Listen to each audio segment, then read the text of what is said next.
Alright, so here we go. Alright, so this right here is the flight leader open up in Vassal. And tonight I'm going to be playing the basic game, and I just want to explain Flight Leader a little bit to you right now before. So this right here is one of the basic planes, and the way you read this counter is if you look in the upper left hand corner, you'll see two letters. The first letter is the turn radius, and that's a measure of its maneuverability. The second letter, and with A being the best and F being the worst, the second letter is its acceleration. Does it have normal acceleration or high acceleration? And that's without afterburners. With afterburners, if that letter is big, uppercase, then that plane's also going to have afterburners. So this plane has normal acceleration and also has afterburners. If there was a line under that figure, then that plane would have supersonic. So going to the lower left, the first thing is the number of heat-seeking missile rails it carries, in this case 8. The second figure is whether it has cannons or machine guns. And if it's big, if it's a big letter, then it's internal, and that's very important because it's a more stable platform. If you look up here to the upper right, where the 5-4 is, that those two dots means it has a pilot and another person in the plane. That white circle around it, that means that it has a bubble canopy. That doesn't affect the basic game, but will affect the advanced signing in the advanced game. And those two figures are countermeasures and radar, and those don't affect the basic game at all. And that's basically the counters, and it's pretty simple. Now, next thing I'm going to do is I'm going to show you some of the charts. So this right here is the Aircrew A card. Alright. And so there's basic types of combat. There's gunnery combat. Gunnery combat involves the cannons or the machine guns, and you also have IR infrared missile. The only types of infrared missile we have are heat-seeking narrow and heat-seeking wide. For this game tonight, we're going to use heat-seeking wide, and over here you have modifiers for a chance to hit on the heat-seeking missile. So the way the attacks work, you're given a number, probable kill number, and you roll a 10-sided die, and if the number is less than or equal to that, it's a hit, and in the basic game, it's a kill. So, and right over here, what affects the heat-seeking missile? If the target is in military speed, then it's going to be hard to hit, and if the target is in idle, where the engines are barely burning fuel, it's going to be really hard to hit, because the heat-seeking missiles rely on the heat of the engines naturally. And gunnery combat, you have to be closer to the plane. You have to be either in the aft or the tail. There's separate sections for the tail, each aft, and the same hex. Now the inside and outside means this: if the other plane is turning into you, then you use this chart. If the plane is turning away from you, then you use this chart right here, and that's for the two aft positions. Now the only modifiers for the basic game are if your planes have external guns, you'll be penalized. These guys don't have external guns, they have internal guns, and if the shooter and the target are at the same speed, then you get a bonus. That's it for now. We already went over the counters. So now let's take a look at a status card. So briefly, the way, so this right here is a status card. It's kind of like a cockpit. Now planes have a speed and an altitude. In the this right here is the altitude track. The lowest you can go is 3, and the highest altitude you can go in the basic game is 15. And the highest speed you can go is 9, is between 3 and 9. Less than 3 and you're going to stall out and you can crash. and you're not going to be able to go greater than 9 without structural damage destroying your plane. Now, if you can go supersonic, then, but we don't have this, there won't be any supersonic planes in the game tonight. So, there's a number of steps that are involved in playing this. So the first thing you do is you set the throttle. So the higher if you use afterburners, not every plane has afterburners, but if you have afterburners and you use afterburners, it has 2 fuel.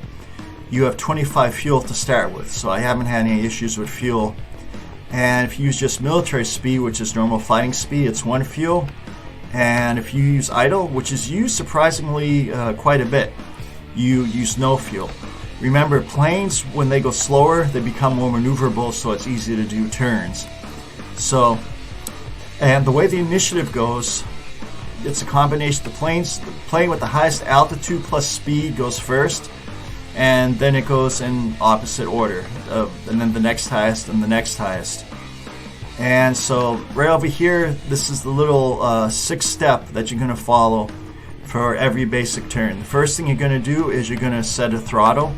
You're going to use afterburners, military speed, or a normal speed.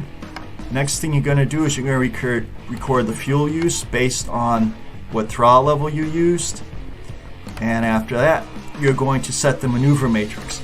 Now, what the maneuver matrix says is are you going to go left, ahead, or right? So if you're going ahead, that means you can't do any turns. If you're going left, that means your first turn, you have to do at least 1 turn, and that turn has to be to the left. If you're going right, you have to do at least 1 turn, and that turn has to be to the right. And you also have options dive, and you can also climb. So over here, and then you set the altitude change. Right. So here's an altitude change track, and then you set the new altitude, and then you set the acceleration. Now, we use this chart right here is very, very important, the acceleration chart. So if you're a normal plane, then if you're supersonic, you'll use this. And if you're a subsonic plane, you'll use this. If you're at supersonic speeds and you're supersonic, you'll use this. So you look over here. So what you're going to do is you're going to look at how much you're either climbing or diving. And these numbers, right, the number in here is going to tell you whether you're going to go faster, you're going to accelerate, or you're going to go slower. And this is taken into account before you move. When you move, you're going to move the number on your speed track. If it's 9, you're going to move 9.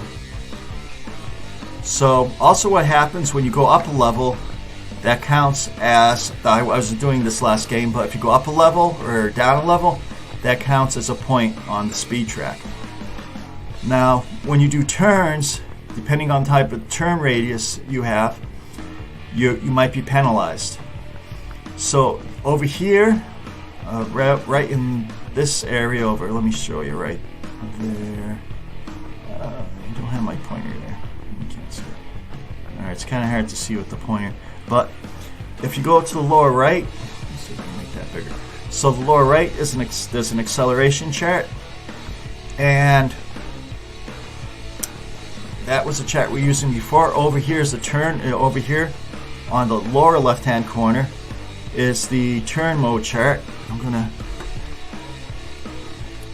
give you a pointer to these things right here.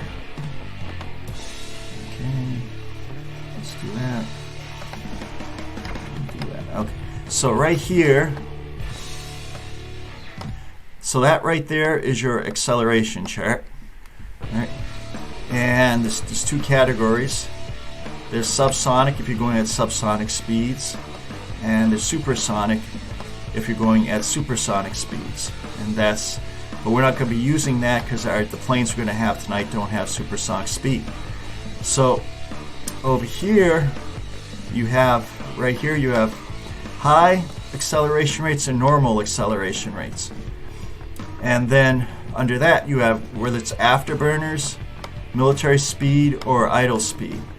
And then over here you have the number of climbs. You can go no climb or level slight, 1 or 2, 3 or 4, 5 or 6, or a dive 1, 2, 3, 4, 5, 6, and then you just cross it, and that's the number of speed you either gain, power you either gain or lose.